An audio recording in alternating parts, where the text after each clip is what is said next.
So we're going to be reading from the very beginning of the NA book, okay? And I am 61 days sober today from IV drugs, methamphetamine. I was an intravenous drug user. So we're going to start with our symbol, okay? And our symbol. Simplicity is the key to our symbol.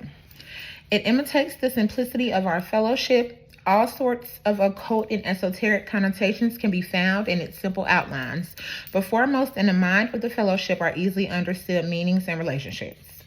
The outer circle denotes a universal and total program that has room within it for all manifestations of the recovering person. The square whose lines are defined is easily seen and understood, but there are other unseen parts of the symbol. The square base denotes goodwill, the ground of both the fellowship and the members of our society. Goodwill is best exemplified in service. Proper service is doing the right thing for the right reason. When goodwill supports and motivates both the individual and the fellowship, we are fully whole and wholly free. Probably the last to be lost to freedom will be the stigma of being an addict.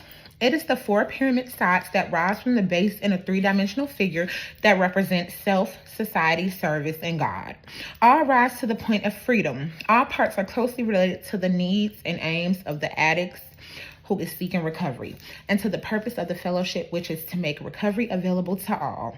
The greater the base, as we grow in unity in numbers and in fellowship, the broader the sides of the pyramid and the higher the point of freedom. Preface to the 6th edition. Many of us have never known recovery without the basic text. Our meetings open with readings found in its pages. It sits on the literature tables in our groups, and the book itself has been a constant in our recovery through the months or years or decades. Since the first edition of Narcotics Anonymous, our basic text was published. NA has grown and changed in countless ways. In many respects, the basic text has been instrumental in that evolution. There are over 72,000 weekly NA meetings today. In 1982, the year the World Service Conference approved the basic text, there were about 2,700. Most places in the world did not offer an NA meeting every night of the week. In fact, most places didn't offer a meeting any night of the week. Now, NA is in 143 countries, and we speak 91 languages. The basic text itself is translated into 39 languages. Certainly, NA's growth cannot be attributed to the power of this book alone, but the fact that the basic text is one of the most effective means we have of carrying the message. Where it is published and distributed, NA grows, not just in numbers, but in breadth of recovery and experience. As our members stay clean 10, 20, 30 years and more, our fellowship has more and more experience dealing with challenges beyond not picking up the first drug. In the sixth edition, you will read stories of addicts who stayed clean through the loss of loved ones, serious illnesses, raising children, marriage, divorce, getting an education, pursuing careers, and much more. The common thread through all of these varied experiences is that we draw strength from the NA program, regardless of how long we have been clean or what life situation we're facing. Over the decades, our members have lived a lot of life on life's terms and have learned a lot about what it means to recover from addiction in that context. Now, with the publication of our 6th edition basic text, we can say NA has, in many respects, come of age. That process has not been without growing pains. However, from 1983 to 1988, we published 5 editions and a revision of the basic text. For years afterward, the fellowship as a whole was unwilling to undertake any revision. Many of us thought we would never see the day that a new edition of the basic text could be welcomed by the fellowship, and so the publication of a 6th edition is something to celebrate and a real marker of our ability as a fellowship to grow and change. Chapters 1 through 10 remain as they were in the 5th edition. These 10 chapters speak to many of us in a way that no other literature does, in a voice that is difficult, if not impossible, to duplicate. What is significantly different in the 6th edition text, however, in addition to this new preface, is the personal experience that follows chapters 1 through 10. It would be impossible to list all of the ways in which the face of NA has changed over the years, and this new edition doesn't pretend to be a mirror reflecting back a perfect image of our membership.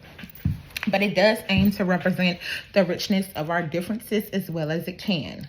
The basic text already tells us that any addict is welcome in NA regardless of what we look like, how old we are, and what kind of spiritual belief we hold. Addiction is a disease that does not discriminate, and neither does the program of NA. Admittedly, there is a stereotype of the typical candidate for NA: urban, criminal, a needle user, and that narrow vision does describe some of us. But we are also professionals and parents and students and so on, living in cities, small towns, and rural communities and countries all over the world. We can only hope to gesture at our diversity in the space of one book. Even our name itself, Narcotics Anonymous, may not fully describe our membership. Addiction has nothing to do with where we come from or the specific substances we used. Our members come from every walk of life. We are not contained within political or geographic boundaries, nor are we limited by any individual difference in faith or philosophy. No matter what conflicts are unfolding in the world at large, we aspire to an ideal of unity. Our common welfare should come first. Our text explains that this unity of purpose helps us to achieve the true spirit of anonymity, where all of us are equal as members of the group. With that as our foundation, we as individual recovering addicts are each able to find our own distinct voice and to sing a song that is uniquely ours. This new edition presents some of those voices. We hope the 6th edition basic text will offer a vision of recovery for addicts around the world, those who have already found the rooms of NA and those who will walk through our doors tomorrow. Over the years, our fellowship has changed and our literature has expanded and been revised, but the message remains the same. Any addict can stop using drugs, lose the desire to use, and find a new way to live. You are welcome here. Please stay and be a part of our growth, change, and recovery.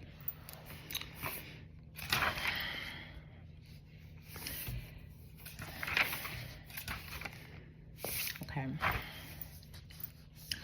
Now we're going to move on to the preface of the 1st edition. I've put a lot of notes in as I've already pretty much read it from cover to cover. Okay, preface to the 1st edition. The full fruit of a labor of love lives in the harvest, and that always comes in its right season. The material for this book was drawn from the personal experiences of addicts within the Fellowship of Narcotics Anonymous. This basic text is based on an outline derived from our white book, Narcotics Anonymous. The first 8 chapters are based on the topic headings in the white book and carry the same title. A 9th chapter has been included just for today, as well as a 10th chapter. More will be revealed. Following is a brief history of the book. Narcotics Anonymous was formed in July 1953, with the first meeting held in Southern California. The fellowship grew erratically but quickly spread to various parts of the United States. From the beginning, the need was evident for a book on recovery to help strengthen the fellowship. The white book Narcotics Anonymous was published in 1962. The fellowship still had little structure, however, and the 1960s were a period of struggle. Membership grew rapidly for a time and then began to decline. The need for more specific direction was readily apparent. NA demonstrated its maturity in 1972 when a World Service office was opened in Los Angeles. The WSO has brought the needed unity and sense of purpose to the fellowship. The opening of the WSO brought stability to the growth of the fellowship. Today, there are recovering addicts in thousands of meetings all across the United States and in many foreign countries. Today, the World Service Office truly serves a worldwide fellowship. Narcotics Anonymous has long recognized the need for a complete basic text on addiction, a book about addicts, by addicts, and for addicts. This effort was strengthened after the formation of WSO with the publication of the NA Tree, a pamphlet on service work. This pamphlet was the original service manual of the fellowship. It has been followed by subsequent and more comprehensive volumes, and now the NA service manual. Sorry. I'm going to take some more.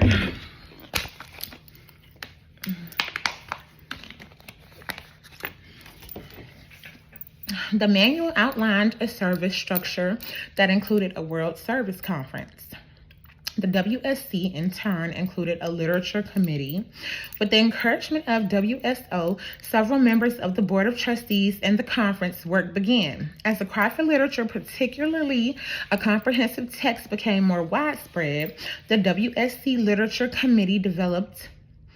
In October 1979, the first World Literature Conference was held in Wichita, Kansas, followed by conferences in Lincoln, Nebraska, Memphis, Tennessee, Santa Monica, California, Warren, Ohio, and Miami, Florida. The WSC Literature Subcommittee, working in conference and as individuals, has collected hundreds of pages of material from members and groups throughout the fellowship. This material has been laboriously cataloged, edited, assembled, dismembered, and reassembled. Dozens of area and regional representatives working with the Literature Committee have dedicated thousands of man-hours to produce the work presented here. But more importantly, those members have conscientiously sought to ensure a group-conscious text.